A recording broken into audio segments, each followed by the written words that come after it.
Hello, everybody, and welcome to the Active Inference Lab. Today it's October 26th, 2021, and we're in ActInf Livestream number 31.2.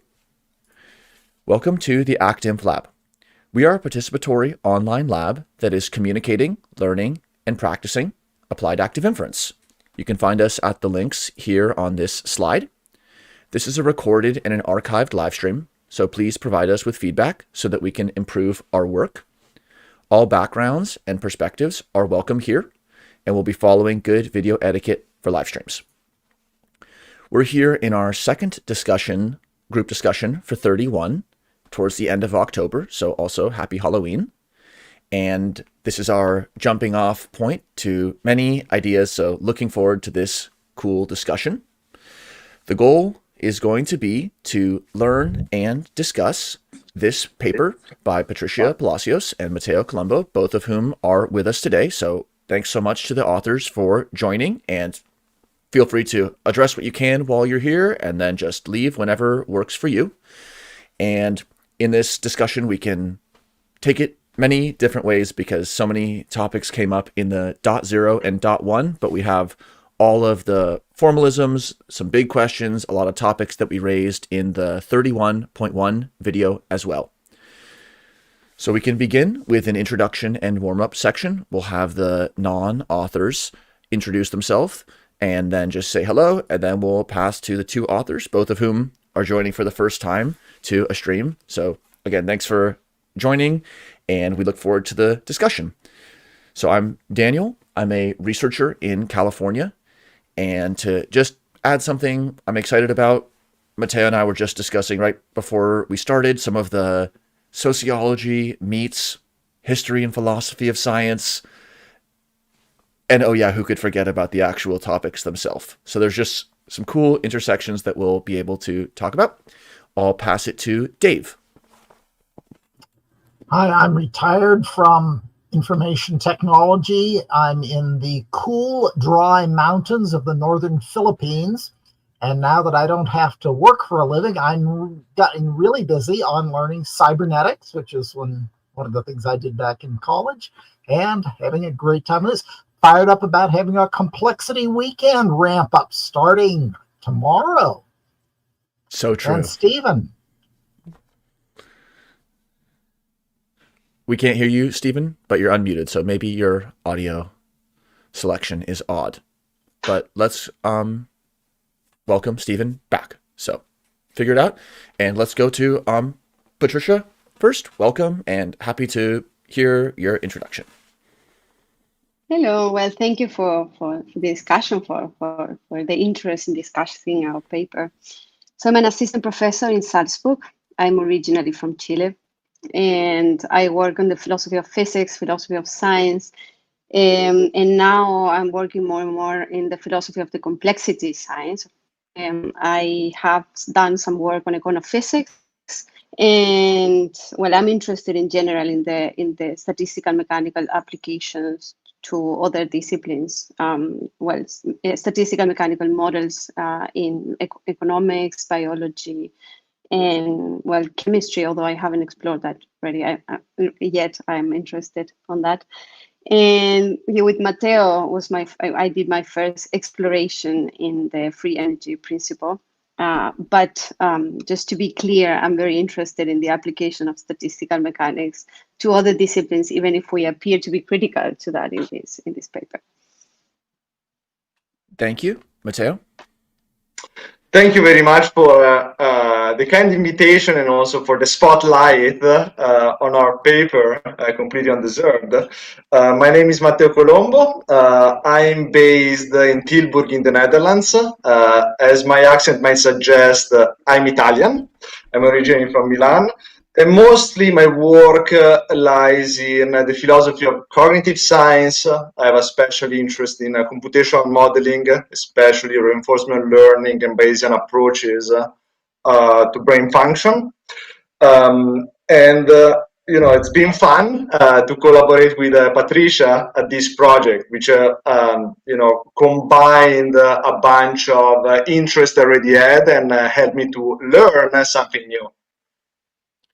Great. Well, maybe we could just start with some of the context of the paper. Like, how did both of you intersect towards this very interesting view on FEP and ActInf? So, were you studying active inference and then wanted to integrate it with statistical physics, or vice versa? I think we heard some of the seeds of that, but it'd be good to clarify. Patricia, shall I go? Or Yeah, if you want. Yes. okay, so I think Patricia and I started to chat about this 2 or 3 years ago at a conference, probably. My background is in cognitive neuroscience and philosophy, mainly. So I have masters in both. And during my work at Edinburgh, as a PhD student, I was actually co-supervised by a person, Peggy Serrier, who is an expert in psychophysics, and then she moved slowly to apply tools from Bayesian modeling and reinforcement learning modeling to psychiatry. And so my other supervisor was Andy Clark, and so it was a good say environment for me, to learn about active inference. I think those were the early days of this approach, and started to asking questions basically about the approach in terms of actual applications. Very limited experience. I suppose that the only serious modeling experience I had was during my PhD, where with another collaborator we started to model things in a broadly Bayesian framework. This paper came into be, I think, mainly because of my own interest in Bayesian modeling and Patricia's own interest, which she just mentioned, in statistical physics approaches to economics and to other sciences. And so we started to ask, hey, in terms of scientific representation, that's the focus of our paper. Our focus is not so much as also written in the paper on the metaphysics of active inference, but more about you have this language, this formalism, this scientific representation, and let's ask what kinds of opportunities and challenges this formalism presents when it comes to applying it outside its say original field, as in statistical physics. And so we started to chat, and we had a back and forth for a while, and then we started to put into focus various opportunities and challenges in applying concepts from thermodynamics and statistical physics to make sense and understand organisms and life science phenomena. And what we found very interesting is this kind of trade-off between the generality of it, that is, it seems that the machinery of the free energy principle or active inference, we might have a discussion about the difference, if any, between the two. How this machinery allows you to cover, at least model many types of systems, at least allegedly, but with a sacrifice in plausibility, what we call realism in the paper. And again, by itself, this trade-off, we don't think there is anything wrong with,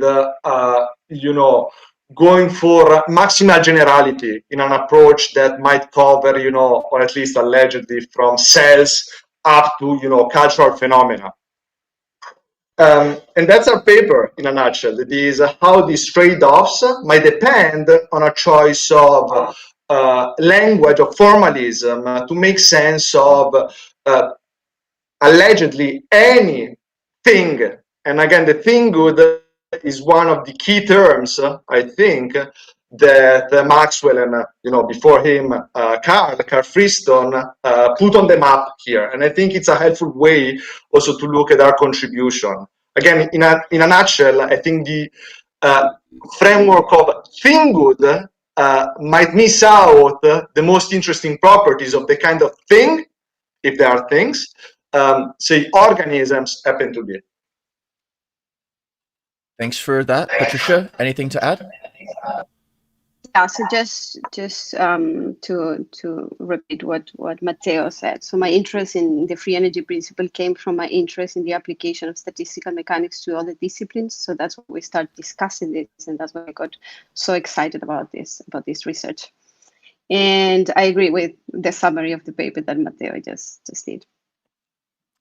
This thread of grounding in fundamental physics ideas and then trade-offs or opportunities and challenges really became clear. So maybe one general opening question: what does it mean for a non-statistical physics idea to be grounded in statistical physics? Like, we're intrinsically talking about some interdisciplinary or transdisciplinary or applied scenario. So we're leaving that thing, that field of statistical physics. What baggage, good and bad, do we take with us? And then, is it an advantage? Is it a weakness? What does it actually mean for a non-physics area to be grounded in physics?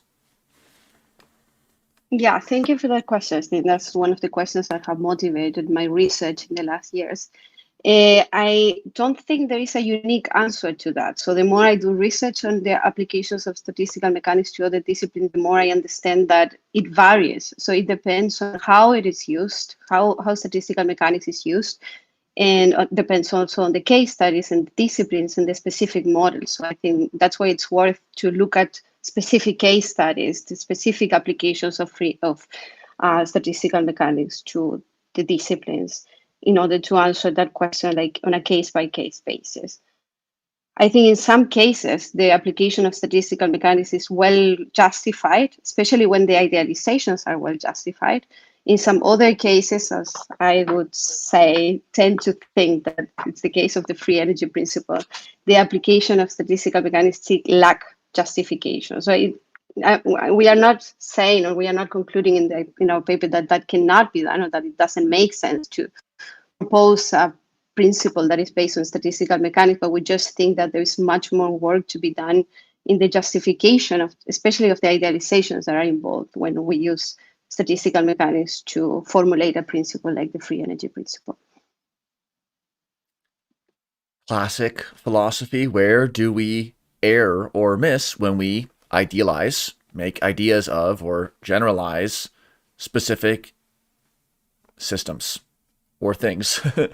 And what is the thing concept or the system concept in either Patricia or Matteo, in either of your areas? Like, if you mentioned a thing or a system, what would that mean to the disciplines that you're working with? And then how is it being used differently in FEP and ActInf? And then I see Steve. Matteo, do you want to answer this? Sure. I mean, in a sense, your question is about metaphysics. And the question is, what's a thing and in what way we can make sense of a thing good with, a formalism like the formalism of Markov blankets, for instance, or the formalism of statistical mechanics. Just to turn the point slightly in a different direction, if I may, I suppose the question about thing good and the role of idealizations, on which Patricia just commented on, is not just boiling down to the conclusion that that's difficult, let's move on to apply these tools to a certain system. The challenge we put on the table here is concerning the generality of it, the generality of the ActInference approach. There is excellent work by Philip Schwantenberg and others using ActInference models in Markov's decision processes with humans, fitting decisions in reinforcement learning or decision tasks with active inference models. And again, this is just one example of a productive use of the active inference approach, which resonates with regular approaches like Bayesian modeling or reinforcement learning modeling. What we're taking issue with is, look, you're making claims about a maximal scope, okay, maximal scope kind of application of this approach, and to sensibly apply, models at any scale, any scale, even outside the life sciences, having to do with economies or think good, certain assumptions must be in place. And these assumptions, we provide a number of examples which all involve the availability of large data sets, okay, that can constrain, say, the application of the model, and also background knowledge about the target. This is the target system, the thing you want to understand. And especially, bridges, conceptual bridges between parameters within your model and features of the actual systems you want to represent. So these are the three, I think, challenges that we put on the map for, again, the large scope or very general scope understanding of active inference or the free energy principle. So this is a bit off topic, so I didn't really answer your question about ThinkGood, but at least these are motivations we had to write this paper, as in making claims about maximal scope come with commitments, and these commitments, at least in the case of many or most biological systems, do not look satisfied or plausible. Thank you. In a way, it does. Wait, maybe mute a little bit, Matteo. But in a way, it does address this question about our models as things and their relationship to other things, perhaps the target of modeling. So, Patricia, if you want to add anything, otherwise we can go to Stephen. Just to stress some of the things that Matteo said, because I hear the session offline. I hear the session of last week. And I saw that Maxwell was concerned or pointing out that we didn't take the cases that the applications of the free energy principle to some systems in biology seriously. But the thing is that our claim, we did take them seriously and we mentioned them in the paper, but that doesn't contradict our claim, because our claim wasn't that the statistical mechanics cannot, or the language of dynamical systems cannot be used to model biological systems. Our claim was about the generality of this principle. So basically, we were concerned, or where we were casting doubt on the possibility of formulating a general principle like the free energy principle that presupposes that all relevant biological systems can be modeled as random dynamical systems. So just to emphasize that our claim was, or our concerns with the free energy principle had to do with generality of this principle and not with the possibility of modeling some biological systems in that way, using the language of random dynamical system. Thank you. So Stephen, and then anyone in the live chat or anyone with a raised hand here. Yeah, thanks. This is very interesting. Hopefully you can hear me okay. Yes. I'm curious. I know that in the reference you make to the paper that is life as we know it. So there's that question about suggesting that life or biological self-organization is an inevitable and emergent property of any ergodic random dynamical system that possesses a Markov blanket. And I know that in some ways, I sense that what they've done to try and deflate that claim from 2013 is maybe to go down the mathematical route. And I sense that you're saying they need to maybe also go down the physics route.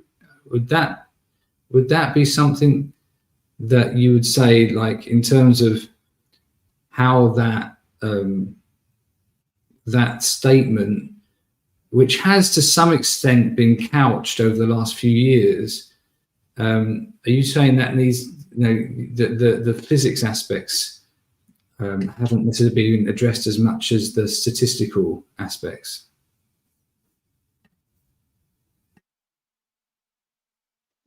I can say a couple of things, and then I leave it to you, Patricia.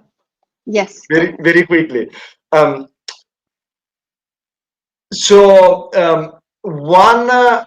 line of criticism about our paper is that the active inference approach has been evolving over time, and so we're making claims about ergodicity and which are just obsolete now because from the Costa et al. Paper, that assumption seems to be dropped and replaced with the assumption of stationarity. But then the question, actually two questions. One question is, why should we believe that any life science phenomenon, any organism is stationary? That is, what is the justification for that assumption? And the second observation before I leave it to Patricia is that even within that paper, the Da Costa et al. Paper, which is, theoretically very rich, they frame the contribution to biology in terms of a metaphor explicitly early on. They're saying, look, what we're saying here is just a metaphorical representation. And so in a sense, that's what we're being arguing for. That is, sure, you can gain this maximal generality, but at the cost of making assumptions, either ergodicity or stationarity now, which might or might not apply to biological systems. Thank you. Patricia? Yeah, so to answer Stephen's concern, I would say yes. So one of the things that we wanted to point out is that one needs to focus on the physical foundations of the free energy principle a little bit more than only the statistical foundations of the free energy principle. So we believe, we don't claim to be the only ones that focus on that, but we believe that there's lack of literature in that sense, and we wanted to contribute to that, to fill that gap, what we call fill that gap. So that's the short answer. Then about, again, the discussion that you had last week, so Maxwell, I think, as well, was complaining that we focus too much on the older formulations of the free energy principle instead of the new formulations. And he basically said that ergodicity doesn't play any role. It's not even mentioned in the new formulations of the free energy principle. I don't have a biological background or background in neuroscience, and I haven't worked for a long time in the free energy principle, but I do have a background in physics. And I am a little bit puzzled with the idea that ergodicity doesn't play any role in the new formulations of the free energy principle, especially because they explicitly allude to the existence of weakly mixing random dynamical systems.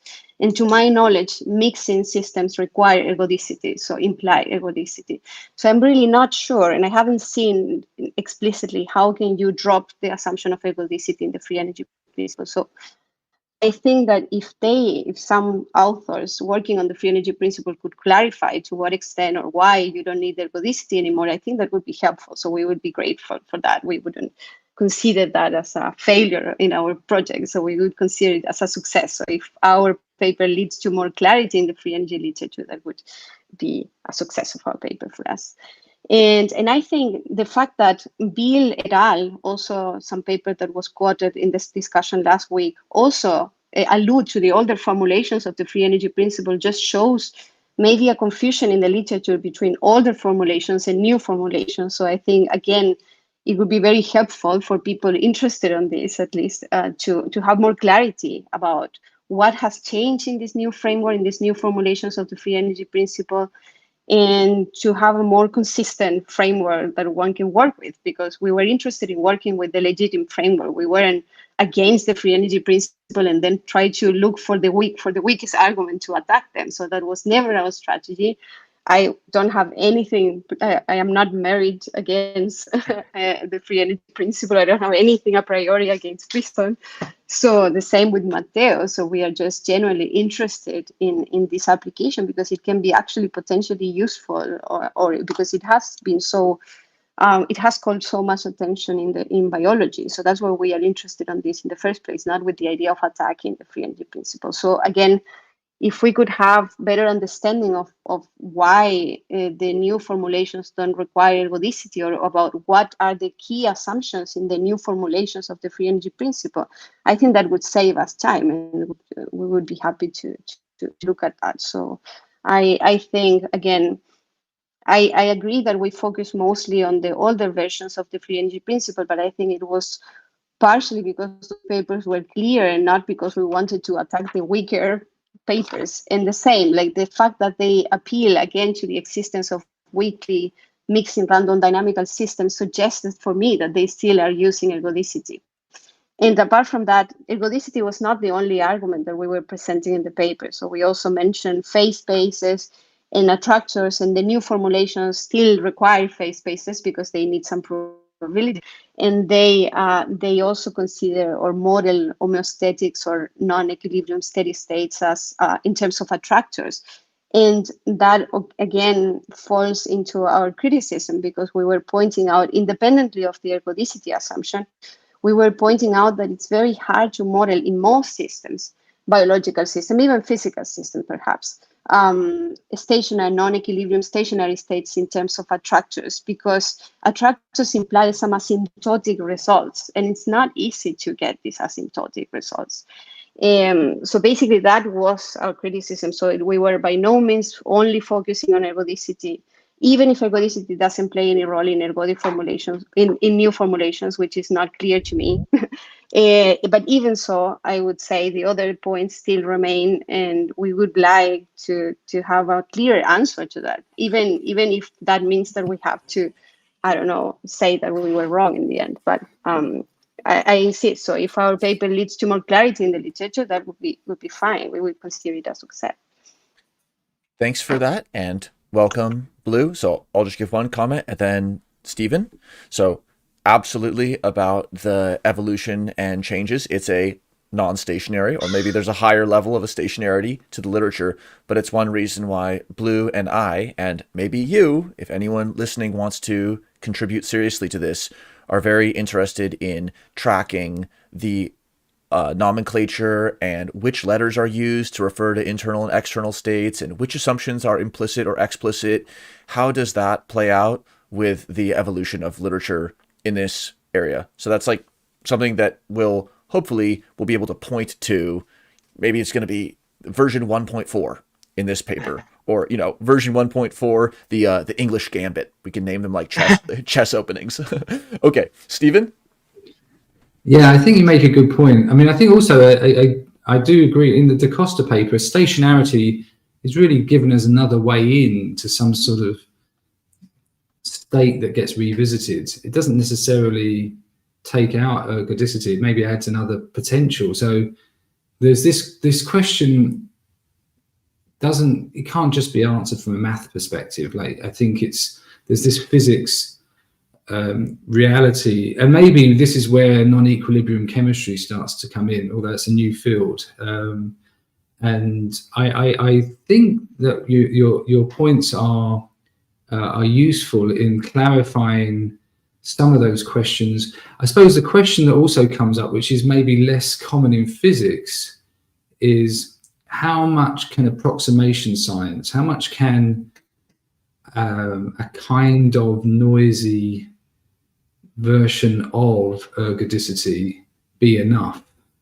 And at what point, you know, how many beers is it before I fall over? You know, at what point does the active inferences process come down?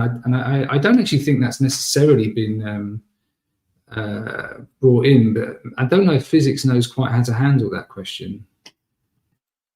Yes, how stringently do specific realizations or models, especially if they're being evaluated on utility, how stringently must they fulfill some of the underlying frameworks? Like we talked about how the t-test is built around equal variances, unless you're using an unequal variance version. And of course, those will never be precisely realized. But then how close to being precisely realized must or should things be? Matteo or Patricia, any thoughts? Otherwise, the comment that came to mind was, Patricia, you mentioned, and it was in your 2018 paper, I think, that we looked at in the .0, about how there's the asymptotic characteristics and the convergence time. So that was very interesting. Just that it's sort of this attractor, but there was more to the attractor than just where it was.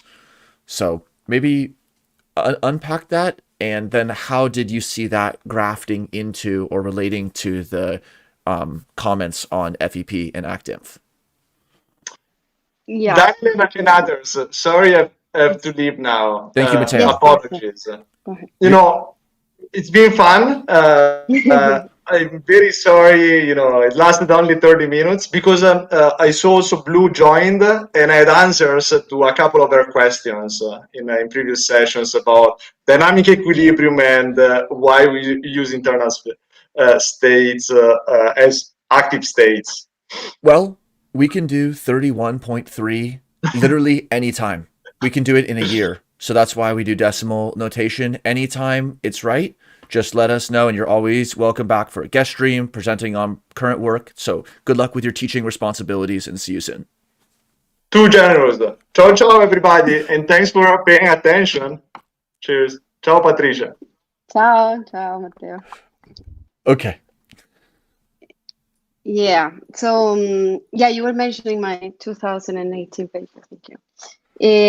So I think the question of asymptotics is related to a question of approximation science, and I am interested in both questions.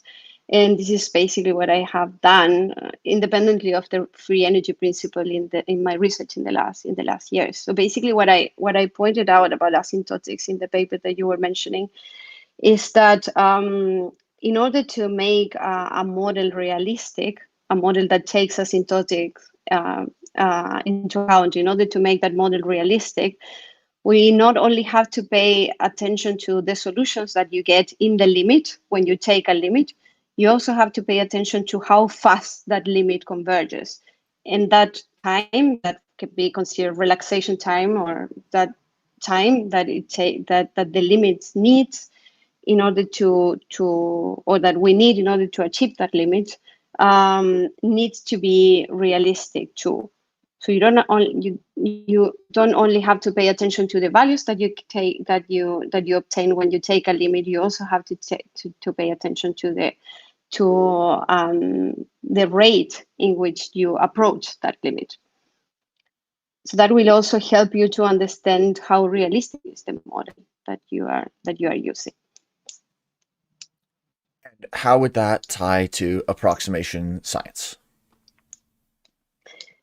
It depends, again, some models, like on the models that you're analyzing and the science that you are looking at. So if you are investigating models that use limits, then there is a very clear understanding of approximation, because limits give you sort of a neat understanding of the approximations that you are using. But approximations are not always in the form of limits. Sometimes approximations can be in the form of similarity, and then saying to what extent that model is realistic can be a little bit more obscure. So when your model implies limits, then you might have a clear way of understanding to what extent your model is close to the target that you are trying to model. Very interesting. So one thought that's come up in a few different contexts is it's almost like a vitalism 1.0 and a vitalism 2.0. And the 1.0 was like, is there the élan vital? Is there something more to it than chemistry in biology? And, the synthesis ex vitro, or ex vivo, should I say, of vitamin C, for some reason is pointed to as an example of like demonstrating that biological molecules could arise through chemical synthesis, and therefore maybe more than just vitamin C, but maybe DNA could also be made in the test tube. And now we're in an area where we're asking, okay, given that grounding of biology in physics and chemistry 1.0, how do we go from that sort of equilibrium into homeostasis and allostasis, and more advanced forms of predictive higher level behavior from systems that are also composed of less strategic components. So there's going to be, just like there were challenges going from the physics of a membrane into understanding how biological systems deploy membranes, now we're moving up a level into the cybernetic or into the anticipatory space and asking how those very same biological systems, which we've deflated away to be chemical and physical, now will there be another level of deflation, or is this a bubble that's a little harder to pop? So Stephen, and then Patricia, or anyone else with thoughts. Yeah, this is a good point about it being a bit harder to pop. Because there's a lot of once you get into the chemistry, there's a lot of hidden states. Let's put it like that. So there's that assumption that you pass through often maybe a transition state when you go from reactants to products, but it's going from equilibrium to equilibrium. Even the transition state is looked at in terms of its energy accessibility, but that's again a kind of a stable state. So this question about something circling around non-equilibrium or far from equilibrium mixing states, which is why I think like you say, ergodicity can't be, or something along those lines can't be ignored. Certainly once you get into anything which is more in the liquid contexts. So the question comes up then is, when you've got these attractors or these far from equilibrium states, which are not necessarily energetically favored alone, they may be somehow entropically favored or somehow complexity favored through these attractors. Is that something around how catalysts are working in the more sort of, if you were to go in at a more detailed level of modeling? So I wonder how your thoughts are around the sort of catalysis processes that might be happening in biological systems, and how do these far from equilibrium states facilitate these abilities to minimize free energy? If you have any thoughts on that, Patricia, otherwise Blue, if you want to. No, I would leave that to Blue, who has worked more on the free energy principle. I don't know. I think the assumption that I've worked more on the free energy principle is maybe kind of, I don't know, not right. I don't really have an answer. Don't let the cat ears deceive you. But cool questions. There's many other avenues we can go, but Patricia, what is your current research, or what do you see following your work now that it came out? Like, where do you go from that state update to your next questions, if they're related or not? It's all good. Yeah, I'm thinking about applying for a project which doesn't have to do with free energy principle, but it does have to do with applications of statistical mechanics to biology. So I have been working for a few years. I will publish. I just finished a book on emergence and reduction in physics. So I have been working on a concept of emergence and reduction for physical systems, especially thinking about critical phenomena. And what I want to do now is to see whether that notion of emergence and reduction that I suggest also works for biological systems. But I will focus on biological systems that can be modeled as critical phenomena, which means can be modeled using the physics of phase transitions. So this is what I have in mind now. And I intuitively think, so my binary hypothesis is that the same concept doesn't work for biological systems, and that one needs to distinguish between them. But I think it would be useful to look at specifically at systems that can be modeled as critical phenomena, to see this analogy maybe between biological systems and physical systems. So that's maybe the reason why I will focus especially on those systems that can be, according to many physicists, be modeled and biologists be modeled as a critical phenomenon. interesting. In fact, criticality is perhaps, again, the language analysis will reveal in the future, but it's not a term that gets brought up in the ActInf and FEP area that much. It's more apt to describe a system, although in Friston's work on neural systems, there actually is a lot of it. And so there's actually so much in the SPM and dynamical modeling literature that is not made it quite over the hill, but I think that there's more to be said. We'll look forward to that book. Stephen? Yeah, just that's an interesting point they're making. Can I just ask, so is it almost like you think there's a lot of computational processes that can happen purely through phase transitions and statistical processes, which is not quite the same as an inference process, but is it maybe more like the sort of thing you see when molds find their way to food and things like that? So you're sort of saying there's a kind of a physics explanation for some things which doesn't require an inference process, and that could do a lot of the heavy lifting. Yeah, so I will focus on models that use the mathematics of phase transitions with variations. So you never use exactly the same mathematics. You have to make change depending on the case study that you're investigating. But I will focus on models that use the mathematics of phase transitions to understand biological phenomena. An example would be Fokin behavior, for example. So there are plenty of models that use the Ising model or something like the Ising model to understand Fokin behavior, which is that behavior of birds that seem to be emergent with respect to the behavior of individual birds. And in other case studies like melding, protein melding, that can be modeled as a phase transition. So I'm going to analyze plenty of case studies of research that have been done already in physics or in biology. And the idea would be to understand what kind of notion of emergence do you find in biological systems. And the question is whether that is similar to the notion of emergence that appears in physical systems.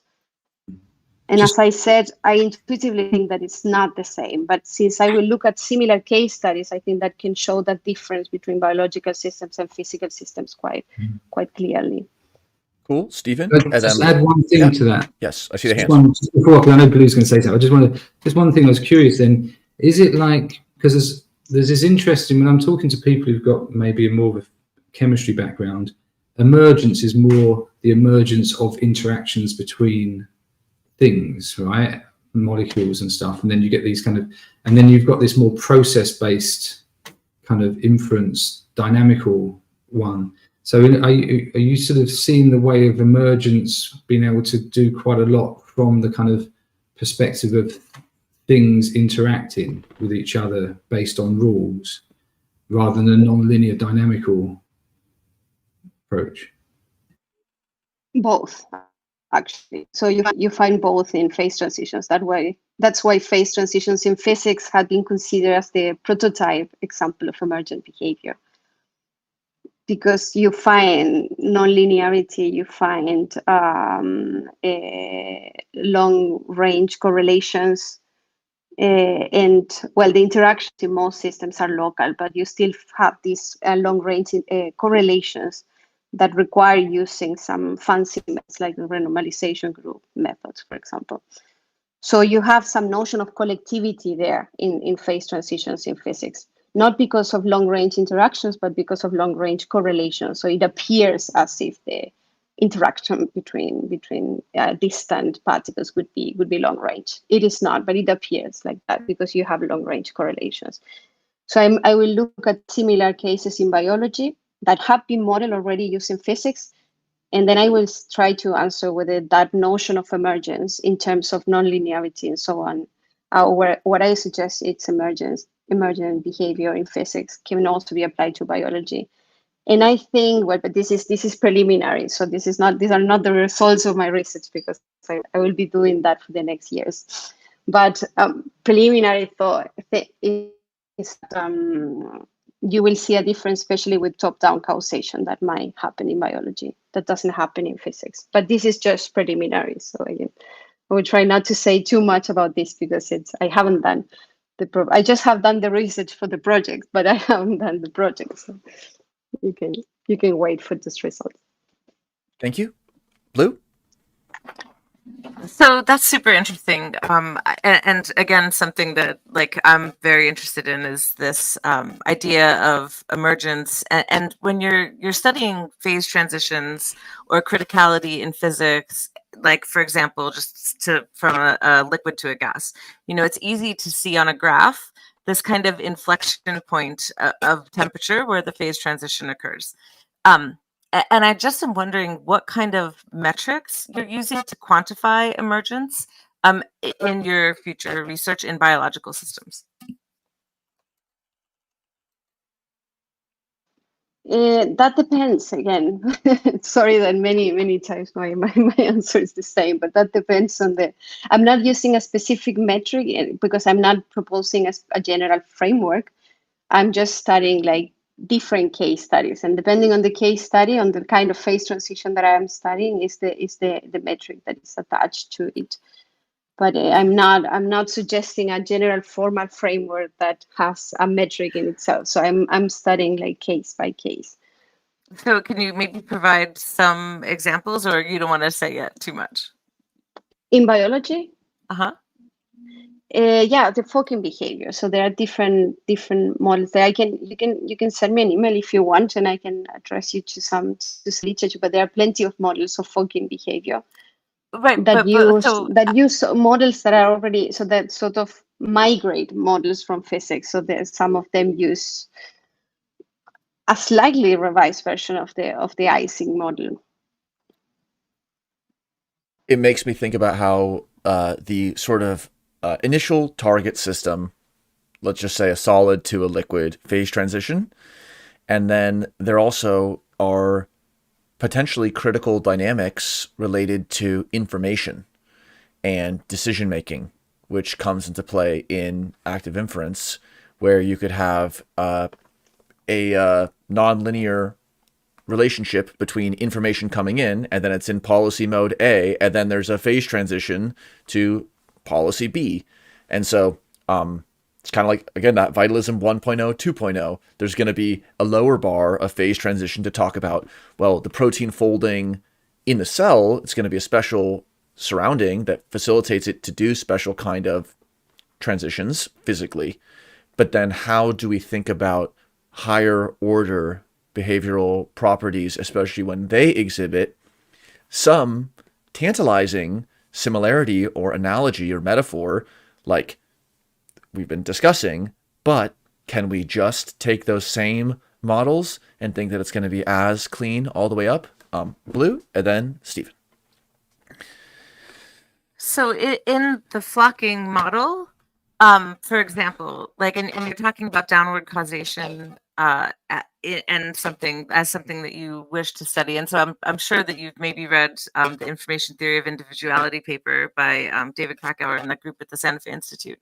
So there's a point in which, this like group of birds that's like flying around, kind of chaotically, assembles and forms like a flock and flies together in like a kind of patterned way. And so like I'm interested in terms of criticality, at what point does downward causation occur, right? And is that the point that then it stops being like the ensemble becomes a group, a unit that's functional? Like, because that's a good kind of way to look at emergence, but how do you find that point in which there's the bidirectional information flow? So that's maybe a better way to phrase my question. Yes, so great to discuss this with you, but as I said, I haven't done the whole research. I'm happy to discuss my intuition here with all of you. But that said, So one of the hypotheses that I have is that you might find something like downward causation in biological systems. I'm not sure if flocking behavior would be the place to find downward causation, but I'm thinking about downward causation in terms of selection. And it might be that you need some high order properties. So that high order properties explain some fitness.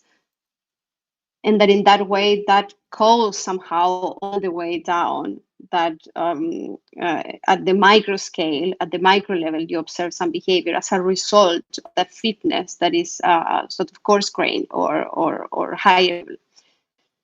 So I'm thinking about that work causation in those terms. But you might find other notions of downward causation there, and I might find them in doing the research. Cool. Now, in the flocking behavior, I'm not sure, but you might think that the ability of many birds to go in a particular to do a particular pattern has some fitness associated to it, and if so, that fitness, which is fitness of a group, might explain the individual behavior. So if that's correct, then you might have a notion of downward causation that you don't find necessarily in physics. But this is just these are preliminary intuitions. Thank you. Blue? So, like, going towards, like, along those lines, and going back maybe to the attractor. So when there is like the emergence of a group, does that like rein all of the individuals in the group like closer to a new attractor state, or closer together, like a tighter cluster around an attractor state? Or is it like the new attractor state is an emergent property of the group, or how do those two fit together? Like in terms of fitness, and in biological fitness, you have to be able to maintain this kind of non-equilibrium steady state density. So in terms of fitness of a group or a cluster in biological systems, is that like a new attractor, or is there, or just what are your intuitions maybe about that? Yeah, so I wouldn't try to describe the notion of emergence here in terms of attractors, but it might be useful in the end. But I would like to have a notion of emergence that doesn't rely necessarily on attractors, because I think that finding attractors is a hard task in biology, and some of these models don't work with attractors anyway. So I don't think the notion of emergence needs to be associated necessarily to attractors.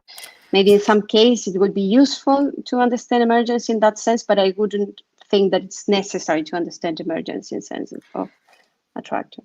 And I agree with you, but like the coupling of emergence maybe to fitness, to me, like I link fitness to an attractor, and so it's hard for me to separate then if fitness is linked to attractor, but fitness is not linked to or is also linked to emergence, then that draws a line for me between emergence and attractor, if that makes sense. Yes, so that's why I will work with biologists on this project. I'm not a biologist myself, but I think that fitness can be defined also independent on the notion of attractors, and I would try to take those notions. Cool. So I would try to adapt those definitions. So Dave, just because you haven't asked a question yet, and then Stephen. Yeah, one of the reasons that spending too much time looking for attractors associated with emergence is, among the things that happens when you get emergent behavior is there's a more differentiated set of interfaces with the outer world, and because of that, there's less duplication and less resemblance among the subsystems already within the overall system. Cool. Thank you. Stephen? Yeah, that's a good point around the challenge of identifying attractors, especially if you've got this multi-scale nested.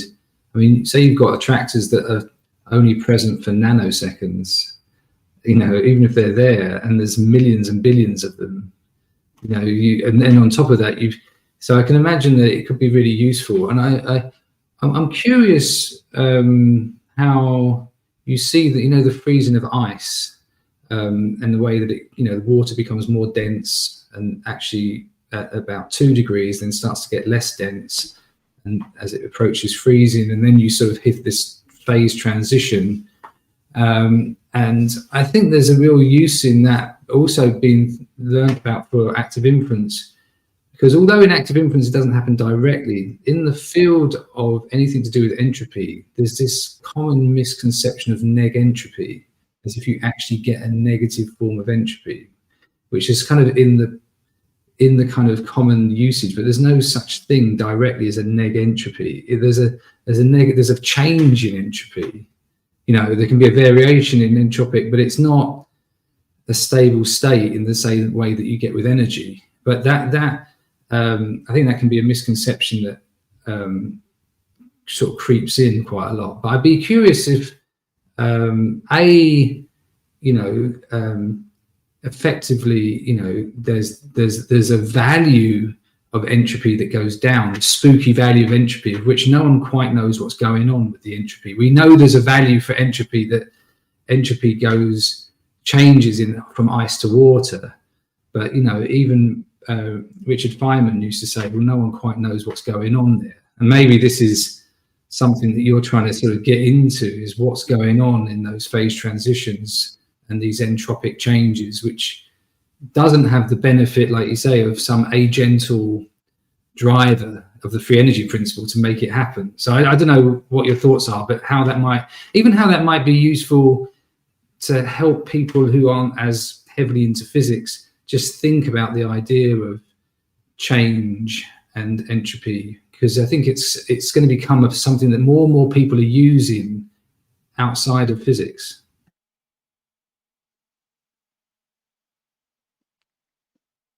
If you have any thoughts, otherwise just the maximum density is 4C for water.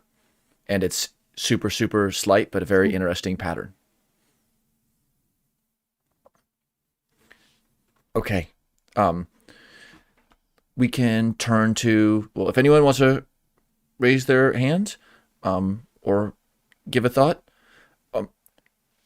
Stephen, you said like that the neg entropy it might not exist. That was one thing. And yeah, there's no such thing as neg entropy.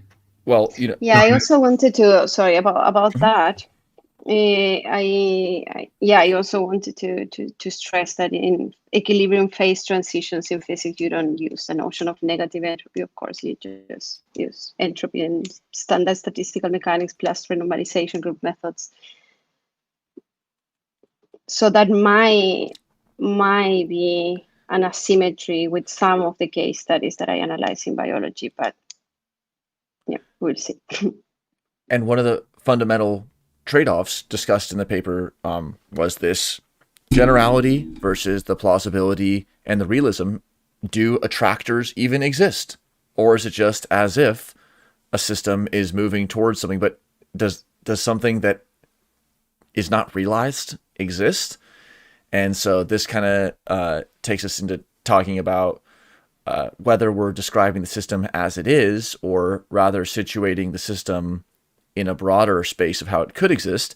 And that was one of the fundamental points of the paper about the challenges of discovering the appropriate phase space for a biological system. So it's just cool because these are not knockdown punches for FEP and ActInf, nor are they trivial. They're in that optimally informative or confusing space, between 0 and 1 probability, where it does matter, and where philosophy comes into play, and where the specifics of the situation come into play. We can't just simply make arguments without reference to a specific model. But then, are we trapped to just describing specific models, specific papers, or are we able to go beyond that ever? I'm just looking through, if anyone wants to raise their hand or any... Yeah, about that, sorry. Mm-hmm, go ahead. So we do raise a concern about the existence of attractors. Of course, attractors don't exist in nature, because you need taking infinite limits in order to define attractors in a model, and you cannot so infinites are not realistic, right? So we cannot take, systems don't take an infinite amount, or processes don't take an infinite amount of time, and you cannot repeat an iteration in a renormalization group transformation infinitely many times in a realistic way. Of course, these are all idealizations, but in principle, I wanted to stress that we don't have a problem with that. So of course, any model that uses attractors wouldn't be realistic in a way. So you will be using an idealization, that's true. But we don't have a problem with that if the idealization can be justified. I think in many cases, especially, for example, in the treatment of phase transitions in physics, where you use limits, there's a way of justifying those limits and justifying the existence of attractors. And therefore, even if you miss some realism in the model of your physical system, since that idealization is justified, that is plausible. So that model is plausible and it's legitimate. What we are worried about in the paper is that it might happen that sometimes the models that try to model many systems in terms of attractors are not realistic. They cannot justify the idealizations that are being made in order to model plenty of systems in terms of attractors. So I just wanted to clarify that, because we don't disagree in principle with the idea of using models that appeal to attractors, even if attractors don't exist in reality. Our problem is, well, with the possibility of finding attractors in the first place, or finding asymptotic solutions. And the second is about the possibility of justifying the idealizations that are involved when you use attractors, or when you appeal to attractors. Yes, and like many other arguments in biology, it's a little bit like the anthropic principle or fallacy, depending on which side you're on. It's like you mentioned in the paper, you have to prove the existence of the attractor, as well as we discussed, the time to convergence, and then justify why certain attractors denote homeostatic states. And one biologist's answer is just, those are the living systems. If the attractor weren't a homeostatic state or a high fitness state, that is not going to be an ant you see around for long. And so we can just say that if there is an attractor, and indeed it's as if there's an attractor for persistent systems, that's the adaptive one, period. And the second that it's not that way, the system fails to exist. So that's the sort of circular but often impenetrable tautology of selection and persistence of systems. Blue? So that's a nice transition, perhaps, into the question that I've had about dynamic equilibrium versus a non-equilibrium steady state density. So I don't know if you want to flip to that slide, Daniel, but there's several quotes in the paper where I'm not sure exactly what's referred to as a dynamic equilibrium. I'm assuming that it's homeostasis, but I just was wondering why, because a dynamic equilibrium is a reversible chemical reaction, and there's nothing about homeostasis that is, I mean, there may be some things, but not everything about maintaining homeostasis has to do with reversibility. So I just was wondering, all biological systems actively maintain a dynamic equilibrium with their environment, and what is meant by that? This was a quote from the paper.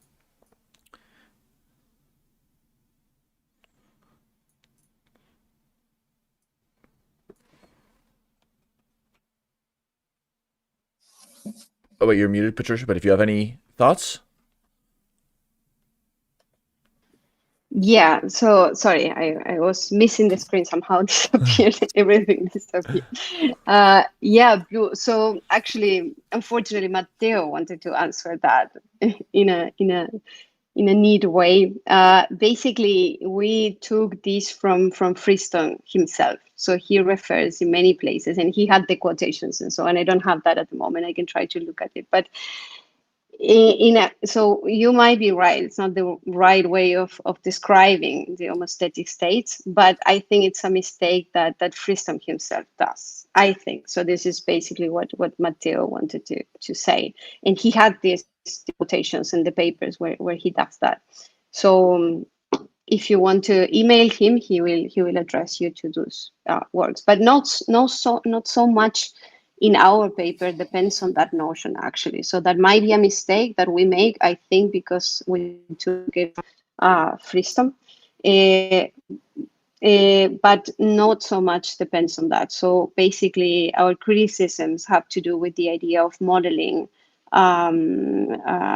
all biological states in terms of random dynamical systems and understanding homeostatic states in terms of dynamical attractors as they are described in the paper. But we don't rely so much on the notion of dynamic equilibrium, so that might be just a loose way of understanding homeostatic states. So it's referring to homeostasis, though, not a dynamic coupling. Okay. Yes. To homeostasis. Yes. Thank you. Stephen? I mean, this could be an interesting area for the ontological work that's happening in the lab, because this question of, is it dynamic equilibrium? I think, like Blue was saying, there can be that kind of backwards and forwards, of which there's maybe a bit more of an arrow in one direction, and then you've maybe got the word equilibrium as opposed to non-equilibrium. And then you've got this, so he has this term dynamical systems, and as opposed to system dynamics, which is the kind of the way that, say, chemistry, like equilibrium work, is more system dynamics, whereas dynamical systems.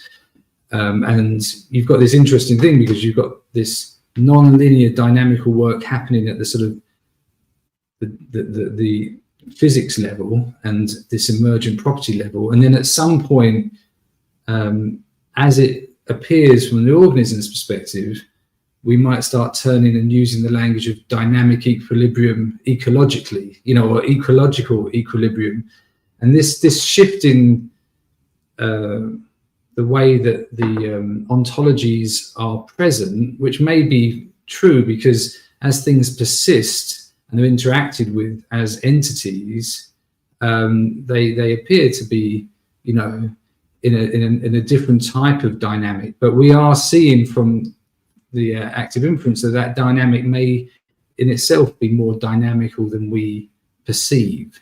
So I don't know, I just thought I'd mention, I don't know if we need an answer to that, or maybe Daniel, you got a thought, but there's something about this shift between biology and physics at this sort of very molecular stroke, theoretical level, and then you've got the idea of what that means for biology, and then you've got the idea of what that means for biological organisms. And maybe this is something that we've talked about, this pluralistic ontology that needs to be feasible in the field, because, like you say, it depends. I think that was a very good point. It does depend on where your models are based and grounded. Thanks. Matteo has some very interesting work on pluralism in biology and the philosophy of science, so I'd recommend people look there. Now, contingent explanations are not necessarily plural. One can be an absolutist and say it depends on the particulars, and there's only one correct story. So it's an open question to what extent pluralism and particularity will coexist, and agreed that at the high level, as we mix metaphors, take ideas across different fields, we have to be aware of what is gained and lost. What are the challenges and opportunities of applying terms from mathematics to physics and from physics to biology, and taking us all the way up and down that XKCD comic that we were looking at earlier. One question area, Patricia, that I had was about action in the loop. So maybe there's two parts to it. The first is just, we often hear about FEP as being akin to a principle of least action. So just from a physics background, what does it mean to be a principle of least action, or what would it mean to be like a principle of least action? And then how does it change the formalisms or not when we're integrating control of behavior, kind of control theory formalisms or cybernetics, into ensemble modeling? Because the actions of molecules are implicit in the phase transition of the ensemble of water, but what happens when we actually have a control parameter in our equations, like policy? Okay, thank you. So first of all, I did find the papers where Friston uses the notion of dynamic equilibrium, so for blue. And he uses a synonym of homeostasis, but I cannot use the chat. Can you? Oh, it's on the left side, the bottom left. It says that enter a nickname to use the chat. You can pick the nickname whatever. if you want. Okay. Okay. I thought it was kind of password. Okay. Call me Trim Tab. Okay. Okay, it was so small. I thought it was sort of a password, so you didn't wanted to allow everyone to write in the chat. It doesn't require a childhood nickname, but it helps. Papers. Okay, good. Those are the papers, Blue, so you can take a look at those. Yeah. But as I said, not so much in our paper. It depends on that notion of dynamic equilibrium. So you might disagree with that lack of record there. But yeah. Don't blame us for that. We just okay, nice. And that was interestingly not in a peer review paper. Not that it explains everything, but he may be speaking a little bit informally in this Aeon piece. Exactly. I think it's just a more loose way of talking about it. And we also use it because it's useful then when you speak about dynamical attractors. So if you have a notion of dynamic equilibrium, it's just useful. But of course, we weren't thinking about the proper definition of dynamical equilibrium. So good. Now, just return to the action question. Yeah. Oh, go ahead. Okay. So again, so we are here. So sorry that I excuse myself of summarizing the work that Friston did. But here we are just summarizing. So we don't give a proper definition of principle of least action. We're just relying on Friston's own definition. And he basically, in that paper of 2012, he needs the principle of least action in order to formulate the free energy principle. So the principle of least action is an intermediate step in order to formulate the free energy principle, nothing more. Then I would be more careful in talking about principles of least action in phase transitions in physics. I think you might not even require any principle of least action there, or you might talk about those ground states as sort of relying on a principle of less action. But I would be more careful about exporting that notion to the physics of phase transition. Okay. Was that helpful? Yes, and so that's the first part about the principle of least action, and then just is there something that is changed markedly when we introduce these control theoretic formalisms like policy selection into physically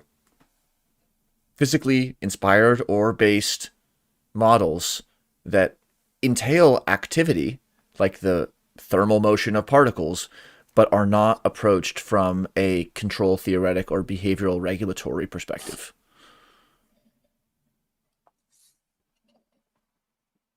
Are you thinking about social systems, for example? Perhaps different kinds of systems, but mainly just a particular system in the way that free energy principle for a particular physics, Friston's 2019 work, like the particle is the blanket and the internal states that's engaging in active inference, let's say.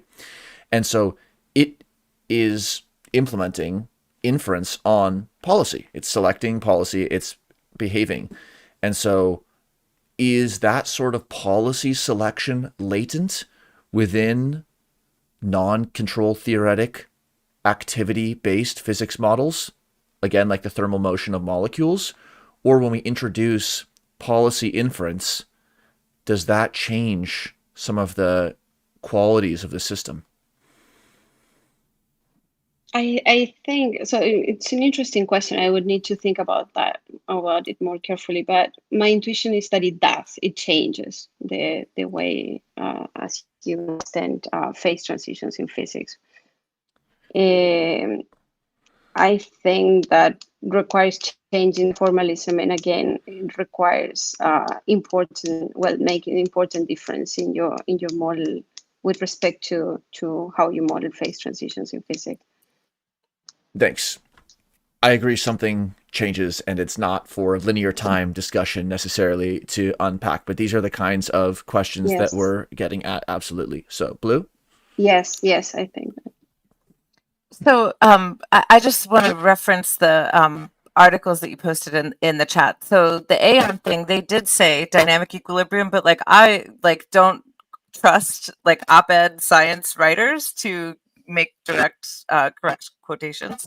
And in the Ramstead paper that was cited in your paper, the Markov blankets of life, it specifies that dynamic equilibrium specifically is not the state of homeostasis. It says the very existence of living systems can therefore be construed as a process of boundary conservation, where the boundary of a system is its Markov blanket. That means that the dependencies induced by the presence of a Markov blanket are what keep the system far removed from thermodynamical equilibrium, not to be confused with dynamic equilibrium. So, I mean, specifically, it's not dynamic equilibrium. It's far from thermodynamic equilibrium, but still, dynamic equilibrium is not a part of that. And so that's why that reference was very confusing to me. And the Aeon paper is Okay. Then we made the same mistake that he made without correcting it. That's in the way that Ramstead made it. Can be. So I agree. We were talking loosely there, and what we were having in mind was the notion of dynamical attractors. So that's why we found dynamic equilibrium very, very a nice term, but we might be talking loosely there. But as I said, so that might be a mistake, but not so much in our paper. It depends on that notion. Well, so and the notion of attractor in the state of homeostasis is specifically a far from equilibrium removed space that a biological system exists in, and so it was just kind of confusing to me, I thought. Interesting. It's a challenge to say enough to identify what we're talking about, but especially when we're crossing disciplinary boundaries, to know which pieces of baggage make it through one border or another. Like dynamical could merely just mean involving time, but it also brings on a lot more meaning in different areas. It's a great... Yes, so we talk in the paper about the possibility of attractors that change, one attractor following another. So we understood that loosely as a notion of dynamic equilibrium, but you are right, we're not using the term rigorously probably here. Let's turn in the sort of home stretch of however long we want to speak to the short and concise conclusion. So you in the last paragraph brought up this really interesting point about the FEP as a definition for a system. And so I wondered, what else could it be, or might we want a framework to be other than a definition? Like, what else in the counterfactuals of the way that this paragraph could have been written, what else could the FEP or another framework be other than a definition? Is that synonymous or complementary with a description? With what other pieces come into play here? Can you repeat the question? I don't know if I understood it. If the FEP is not a definition, what else could it be? Or other than a definition, what do we want for a full-fledged model? A principle. What would make it a principle? I think something that can explain life or can explain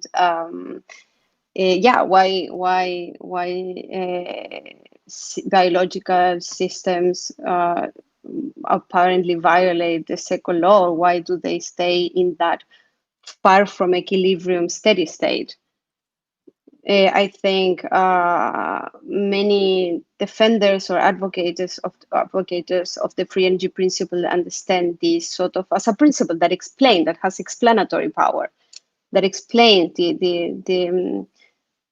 not only the existence, even the existence of living systems, but especially why those living systems stay far from equilibrium or from Maxwell-Boltzmann equilibrium for a long time in a steady state.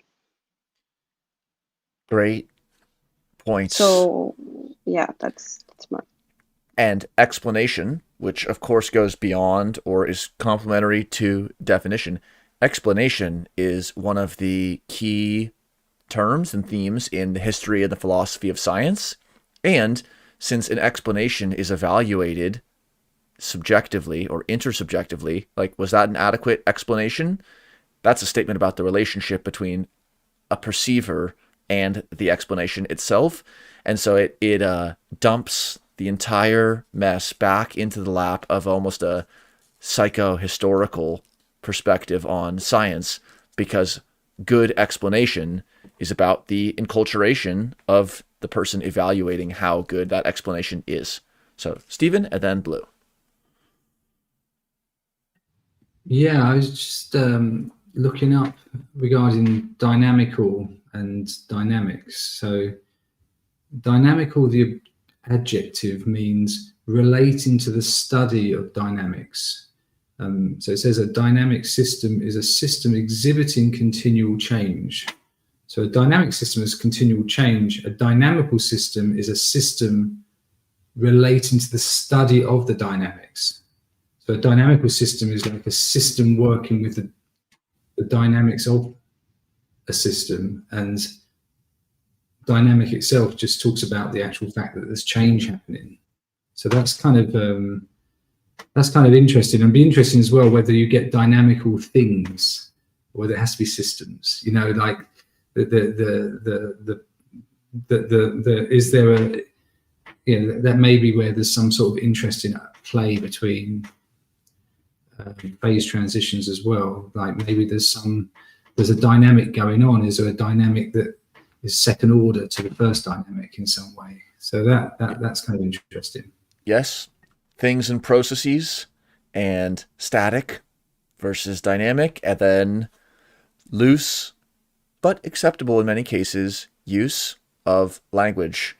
And again, the text modeling will be superlative when we can establish where these adjectives and nouns and verbs are being used appropriately versus inappropriately, or at the very least suggesting more precision or less precision than warranted. So Blue.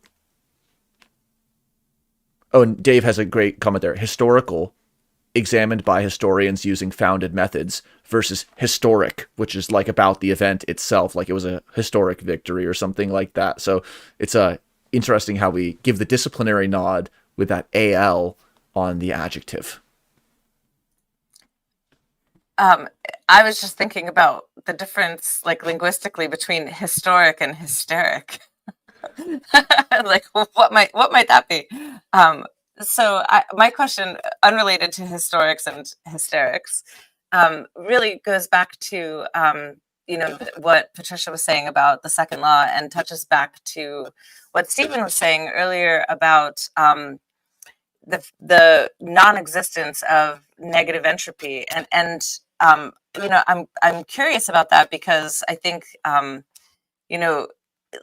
a lot of the FEP is grounded in information dynamics, which depend greatly on the existence of negative entropy, like the minimization of surprise in the terms of information theory. So I was wondering if physics and information theory are different. Are they one and the same?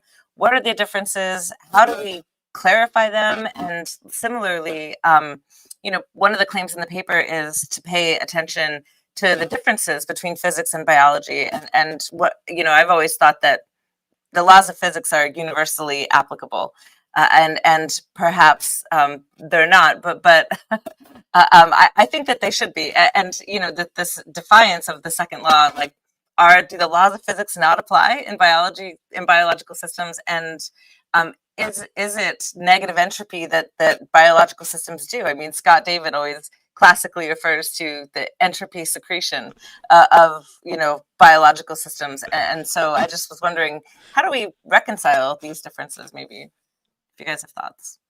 Yeah, great question. Stephen, you want to go on that topic? Or yeah, I think that's a really good.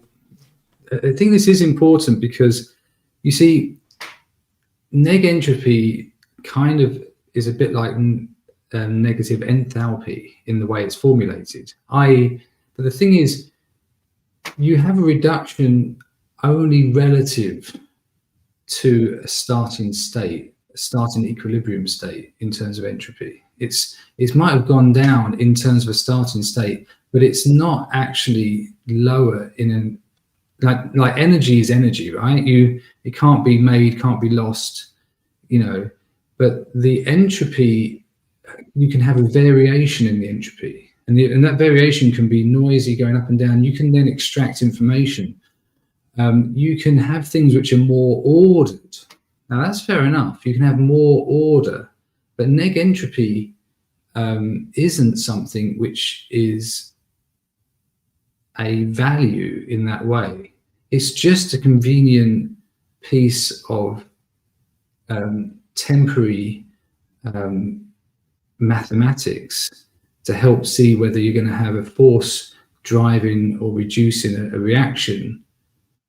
So that's where the challenge is, because you're getting it from the variations, not from something which is an equilibrium state. Because as soon as you say neg entropy, it makes it sound like it's sitting there with a particular amount of entropy.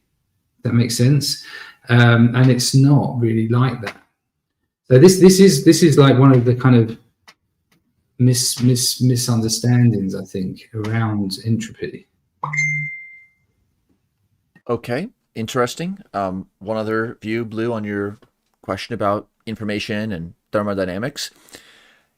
We have some very slam dunk thermo syntheses on the processor scale, like the amount of heat that is emitted or absorbed by certain very, very granular, atomic, in multiple senses, informational transitions.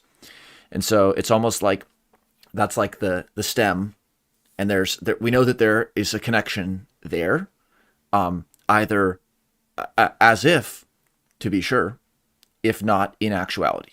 So map and territory, information and thermodynamics potentially coming together. And part of our curiosity and drive with active inference is whether infodynamics might apply to higher orders of organization, and whether we can use some of these models and ideas to describe informational patterns and thermodynamic, eventually even bioenergetic patterns and phenomena beyond the CPU. And that's where it's going to be this question of, okay, maybe we generalize and it's useful, but we've lost some reality touch. So the parameter, a temperature parameter on decision making, doesn't refer to the thermometer reading of the brain.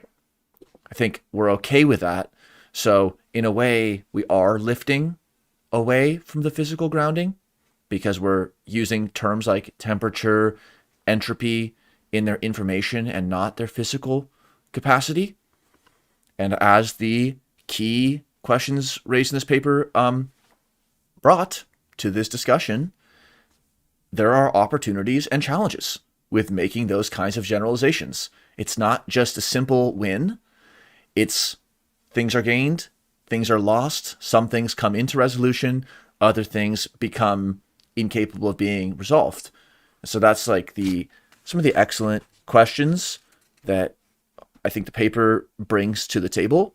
And it combines those questions along with just tantalizingly a look at the history and the development of active inference as a framework. And so we can be clear about which papers said what, when, and then where are we headed? What would be our preferences for a thermodynamic model of decision making? Will we only succeed when it's about the temperature of the brain? It might be for some person.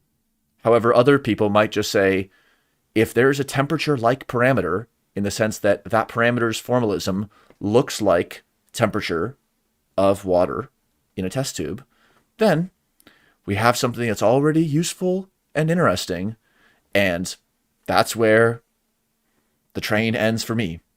And then somebody else may continue to build the rails off towards wondering whether is it metaphysically a temperature of decision making, all these other areas that people can take it. And so it's this trade-off between realism for generality and utility that we've come to these meta modeling discussions before in number 14 and beyond. Okay.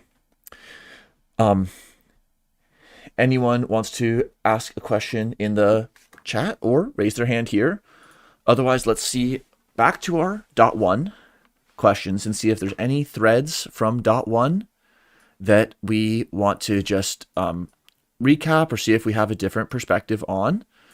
And then we can just sort of close the .2 and jump off into the next steps. So in .1, we started with some questions, again, from a more history of FEP and ActInf about in what ways has physics been used to investigate the FEP. We talked a little bit about how the DaCosta paper that was 26, Bayesian mechanics for stationary processes, relates to the ergodicity stationarity discussion, or not, we'll see. We talked about then, and also a little bit today, is the FEP a theory of life? Well, in the conclusion, it was said to be a definition, and we talked about some other things it could be. Blue? Sorry, still have to unmute. You'd think I would learn after all this time. Never learn. Don't change. The ergodicity thing, I think maybe you guys discussed that before I got here, but I think like one of the points that was made in this paper addressing the ergodicity and the fact that biological systems are I mean, I don't think biological systems can be described as ergodic, and this is a discussion that Daniel and I have had many times.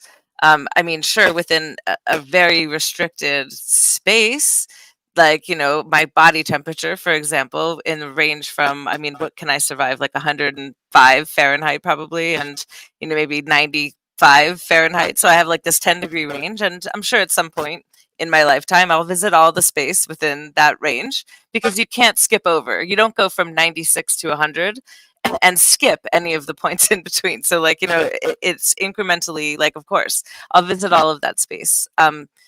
And so I do think that's an important question, but yeah, that was really addressed by DaCosta in that 26 live stream about, homeostasis is a quasi-stationary, because it's not perfectly stationary, right? It's like it's a squishy stationary, but it's not, it doesn't sample the entire, we don't sample the entire state space of, say, temperature, as a biological system that must maintain a certain temperature. So I think that was resolved. But did you guys discuss that before I got here? Not the boundedness per se, but potentially some relevant pieces about ergodicity and stationarity.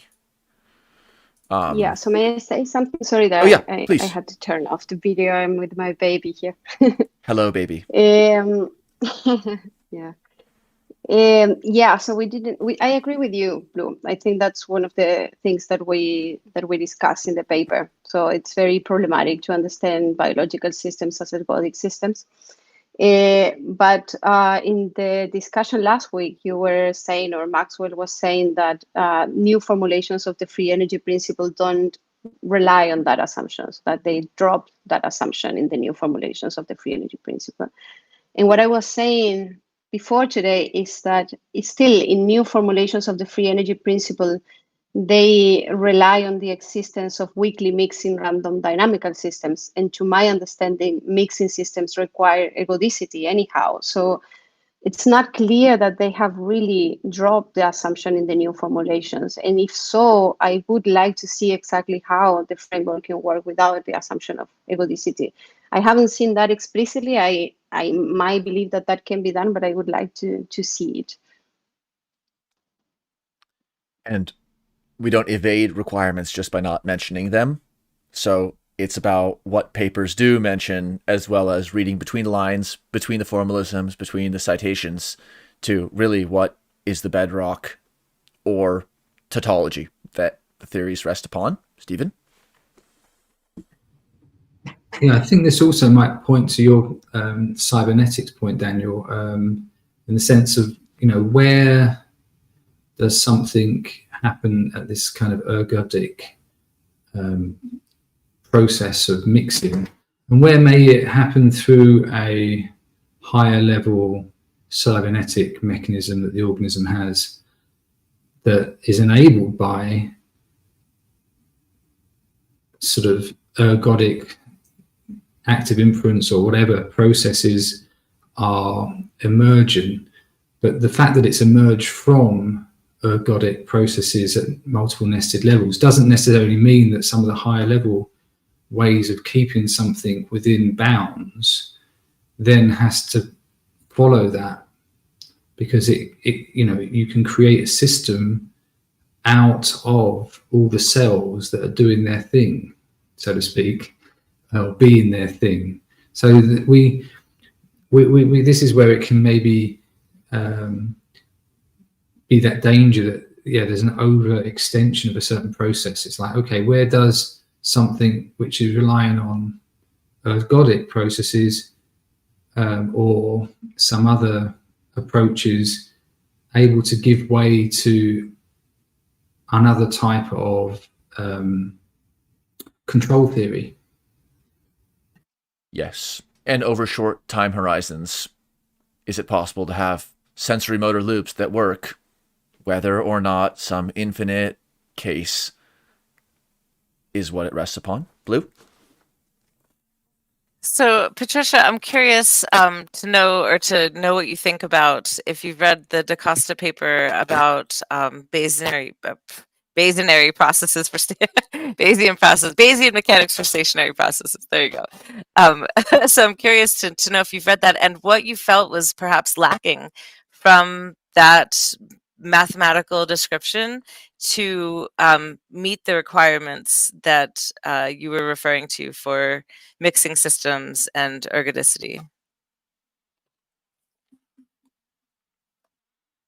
Yeah, thank you. I did look at that, but we explicitly wanted to focus on other assumptions, not on the Bayesian assumptions of the paper. We didn't also mention the Markov blanket assumption, which is a core assumption in the free energy principle. And we left that out deliberately, first of all, because of lack of space. The paper is long enough. Second, because there is much more literature on that than on these other assumptions that we discuss in our paper. So I think in this formulation of, I don't have that paper on the top of my head, but I think they again rely on weakly mixing dynamical systems in the paper, right? They don't. We can check. They use that framework. So I think to the extent that they use that framework, if I'm not mistaken, then the same criticisms apply. You need to define phase spaces and you need the existence of attractors at least. Cool. I just imagine like these networks of citations, like some sort of biological metaphor, some swarm of citations with words being traced between them and connections of the words. And I think we're in the boutique, the artisan, the farmer's market phase of these kinds of analyses. And there will be a time not so far away when these questions can be resolved better. Blue? So yeah, just like the paper aside, I mean, I definitely realize that there are space constraints, and also like what was the timing of your paper versus the DaCosta paper, and did you have time to like incorporate all of those, the new like updated version of the maths? So there's not weekly mixing or mixing mentioned in the DaCosta paper, and so I really just would be curious. Maybe you want to follow up via email to know what was missing from that formulation in your mind for it to be plausible. Because for me too, it was very like the foundation of the FEP existing in ergodicity or requiring ergodicity for applicability was very jarring. Like I felt like that can't be right. But I felt that it was really resolved by the DaCosta paper, and so I'm curious if you don't feel the same way, what your hesitation would be. So maybe we want to follow up in a Yeah. .3 at some point. Yeah, or maybe by email. So I would definitely look at this paper and other new research, because that was published this year, right? It's very recent. So the papers that we were focusing a little bit more on in our paper was Parr et al., which is also very new, and Friston 2019, this free energy principle for particle physics. And the other papers, we look at them very briefly, because they were actually out after our paper was accepted, or maybe during the review process. So it wasn't part of our research, systematic research, but we did take a look at them. I think we might have even quote that paper. But yeah, so I would like to take a look at that again. I'm not sure whether if they use the notion of information geometry, then they probably also rely on weakly dynamical systems, but I would have to look at that again, so we can continue the conversation via email. Counterfactual paper spaces, you have some sort of clause that gets triggered. If something happens in the literature, then this paragraph should be deleted. Like pending a future word on this could be deleted.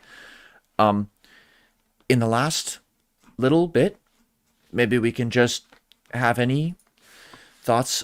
Just why does this whole discussion matter for the FEP and for ActInf? Well, the validity and the adequacy were how it was described by this paper, why it matters. So it's kind of cool, because often the citations that we discuss, they don't always lay out on the table why it matters to understand this topic. And I think we got that very clearly from this work. So I really appreciated that. And it also laid out many of the next steps directly. Not every next step, but the specific key themes and challenges are addressed. And if there is a obvious or non-obvious response, that'll be a citation that somebody can swoop on. Stephen? Yeah, I think it's important because we are seeing a lot of interest, a huge amount of interest from inactivism and embodied work and physicality, and how all these things can shape up. And therefore, purely mathematical arguments will limit things. I think getting into the nitty-gritty of the physics, which in itself is wrestling with some of this, because it's kind of cutting edge for them in terms of that, is really important, though, I think, because you see some of the criticisms coming around in activism, trying to get a wrestle on things. And I do think, I will say that I think maybe sometimes saying go and visit the math, which is ultimately based on ergodicity, which is basically a physics principle as much as a maths principle in terms of how that comes to be present comes up. So I think this is a really important area that physics and maybe the sort of the areas of applied physics start to come into. Yes. And we'll just send them on the runaround. Okay, go to the math, and then they'll go to the physics. Okay, now to the philosophers you go, and then back to another, maybe non-academic department. Is that runaround the answer? What if there's a stationarity in the runaround? But very good points. It's kind of fun because we've had these questions for a long time, if not the longest time. Yet many of them were explicitly addressed by this paper and by the 31 discussions. So that's kind of cool to see, like a sort of, it's not a conclusion on our series, but these questions, which are often the next step for other papers, discussed in the .2, discussed in the conclusion or the discussion, that's where this work picked up. And so that's a different attribute than we've seen from some of the other literature we discussed. Blue, Dave, do you have any other thoughts? Patricia, would you like to give any final comments? I think I have said enough, unless you have a last question for me.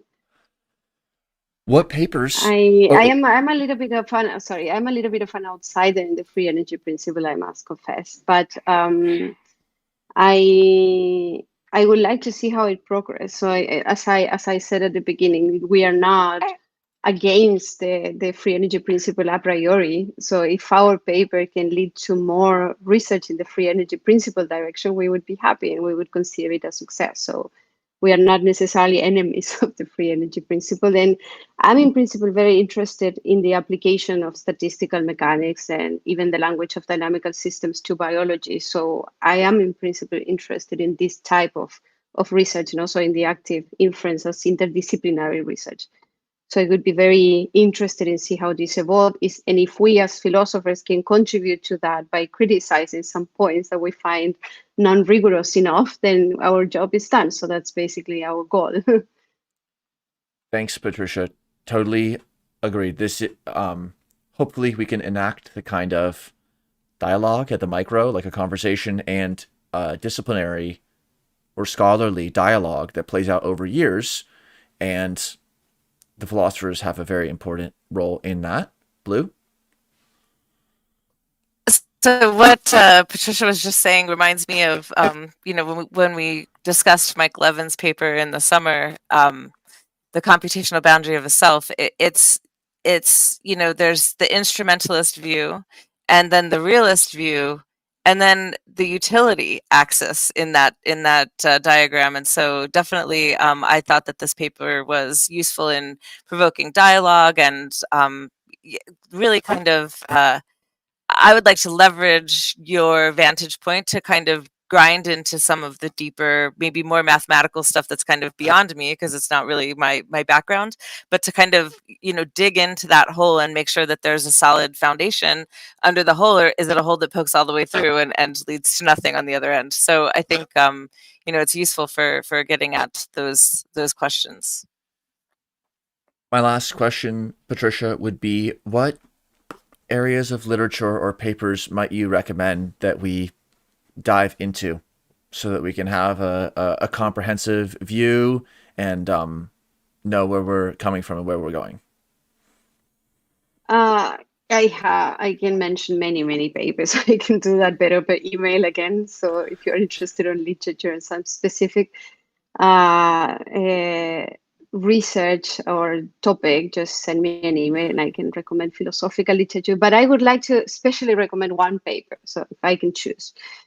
And I don't know the title right now, so hopefully, but it's a paper by Karim Thibault, who is called something about imperialism and migration. So I can look at that now. because it really, it's a very general paper in philosophy of science, where they draw a very nice distinction between migration of models and imperialism of models that I think will be also useful in the interdisciplinary research that you are doing. Because they stress the difference about using the methods or exporting the methods from one discipline to the other in a non-imperialist way, which would imply that in the new discipline you have to justify the model, you have to justify the mathematical methods. That's the one. Models on the move, migration, imperialism, brilliant. And they distinguish between that they call migration of models from imperialism, in which you just extrapolate the same models from one discipline to the other, and you try to expand your discipline, which would be sort of the attitude that that was illustrated in the comics that you were discussing last week. So I think that paper is especially useful for people doing interdisciplinary research, because it's a very useful distinction. These models on the move. Thanks for the awesome suggestion. So just to the point about emails or however it goes, just consider the dialogue opened. We really appreciate that both of you came to discuss and also interacted with the .0 and .1 videos. So just awesome work with research, and thanks again for helping our lab do what it does. And this is also an excellent suggestion because it's a provocative title, but we're talking about provocative ideas and with broad scope. And this kind of takes that map territory discussion to a new place, potentially talking about movements and imperialism and colonization, all these other things that come up in different terms. But we've noted this in our upcoming streams calendar. So after our lab meeting next week, we'll have stochastic chaos and Markov blankets. So that will complement some of the things that we didn't talk about in 31. We'll talk in 33, thinking like a state, with Avel, aka Serval. And then we have 2 more slots open. So perhaps we'll select one of these that we've already listed, or perhaps somebody wants to join if an author wants to discuss. And other than that, I think that brings us to a close today. So again, big appreciation to the authors for their work and engagement with the lab. And thanks, Stephen, Dave, and Blue, and everyone else who participated, and Maxwell for joining the .1. So good times, and we will see you next time. Thank you. Thank you very much. Bye.